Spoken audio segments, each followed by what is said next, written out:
All right, welcome back to California and Climate Change 2025. I'm here.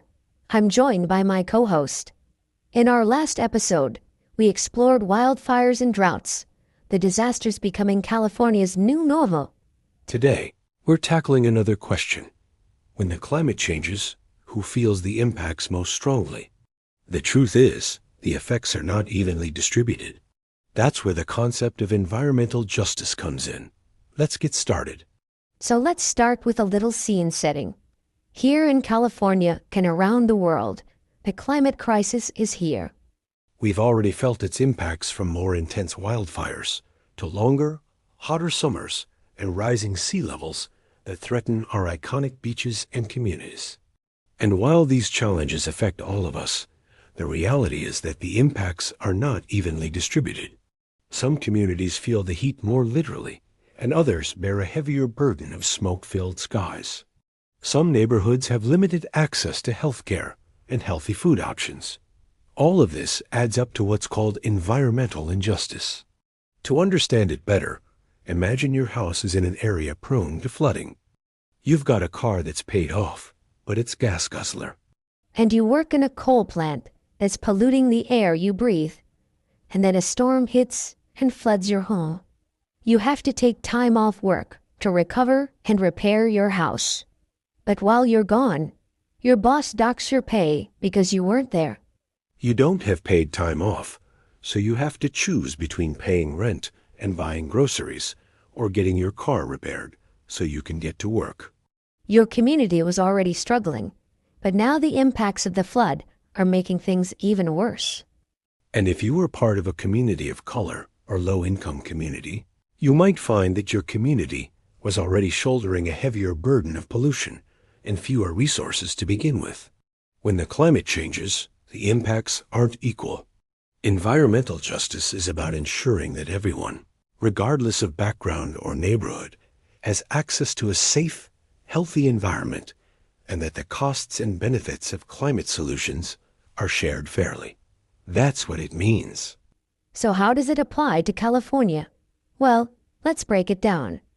One way environmental injustice plays out is in air pollution. Many neighborhoods located near industrial areas or major highways already face high levels of air pollution. They're called fence-line communities because they often live along the line or fence of the polluting operations. When wildfires hit, residents in these places may find it harder to evacuate because of the costs of travel, lodging, and time away from work. On top of that, children in polluted areas tend to suffer higher rates of asthma, which can make evacuating even more difficult. Plus, smoky air quality can trigger asthma attacks too. Energy costs are another challenge. When utility rates rise to fund clean energy, households that already spend a larger portion of their income on electricity are disproportionately people of color and low-income households. And those same households are less likely to own electric appliances or vehicles, meaning they don't always benefit from lower energy costs. During droughts, too, environmental justice issues come into focus. Communities dependent on agricultural jobs often have a mix of farm workers living paycheck to paycheck and large corporate farms with deep pockets. When water becomes scarce, farm workers may face sudden layoffs. Meanwhile, larger businesses can rely on reserves or insurance to keep operating. In a drought year, for example, California's Central Valley, which produces most of the state's fruits, nuts, and vegetables, can see unemployment rates climb over 20%. In some towns, that's more than double the national average. Those disparities are felt throughout the economy. A study published in 2022 found that for every $1 million increase in utility costs due to extreme heat, low-income communities lose 679 local jobs compared to 424 jobs lost in white communities. Now, there are efforts underway to address this. State law requires that at least 35% of climate investment funds flow into communities facing the greatest environmental and economic challenges. The California Air Pollution Control Financing Authority, or CAPFA, provides grants for projects that reduce pollution in overburdened communities. And the state's Cap and Trade program invests in clean transportation projects that improve air quality. Additionally, there are programs to help households manage energy bills, provide incentives for affordable electric vehicles, and build more charging stations in areas that historically haven't had access. Even so, the state's high cost of living means the transition to clean energy is still difficult for many. Under the current system, Californians who already struggle to pay the bills end up taking on even more costs. For example, electric vehicles are more expensive to buy up front, and repairing them is also more costly. And even with rebates, low-income households often don't have the savings to cover the extra expenses. That raises a big question. Do climate policies sometimes create unintended burdens? For example, phasing out gasoline vehicles or raising fuel prices can create short-term costs. Without enough support, those policies can deepen existing inequalities.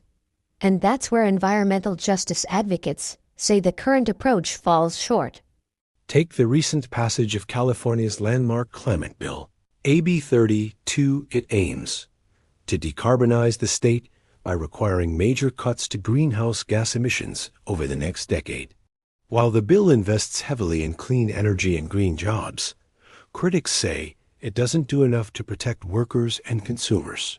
The proposed investments would add about $25 a month to the average household electric bill, a burden that will fall most heavily on low-income households. At the same time, the bill includes a fee on medium and heavy-duty vehicles that opponents argue is regressive because it has passed on to consumers. Proponents counter that the fees are offset by rebates for electric vehicles and other benefits. But critics say those benefits aren't enough. It's a tightrope walk for policymakers.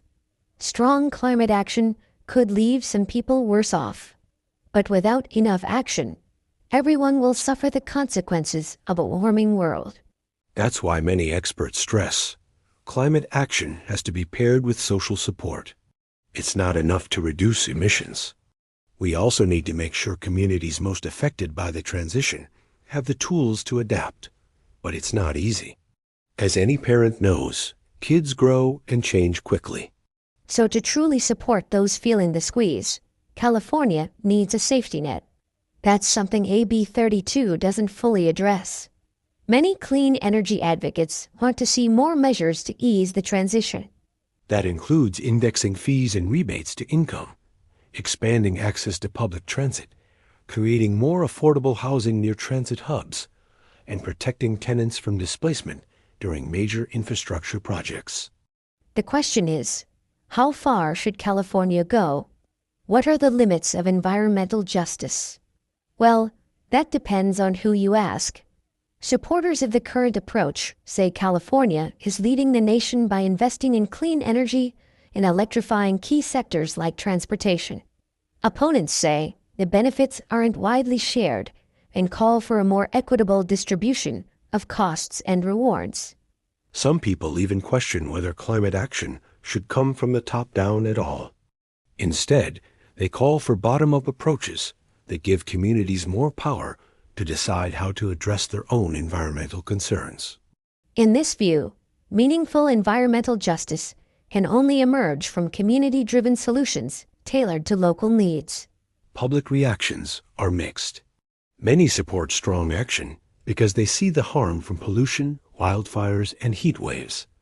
But others feel the transition leaves them behind.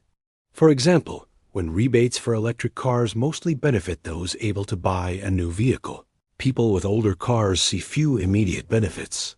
Those concerns have fueled the environmental justice movement, which gained steam in the 1980s when communities of color began organizing to fight toxic waste dumps and other environmental hazards in their neighborhoods. The movement has since grown into a powerful force, demanding a more inclusive approach to climate action. At its core, environmental justice is a fight for inclusion, a demand that frontline communities have a seat at the table when decisions are made about their neighborhoods and their future. Youth-led climate strikes have also put pressure on lawmakers to address environmental justice.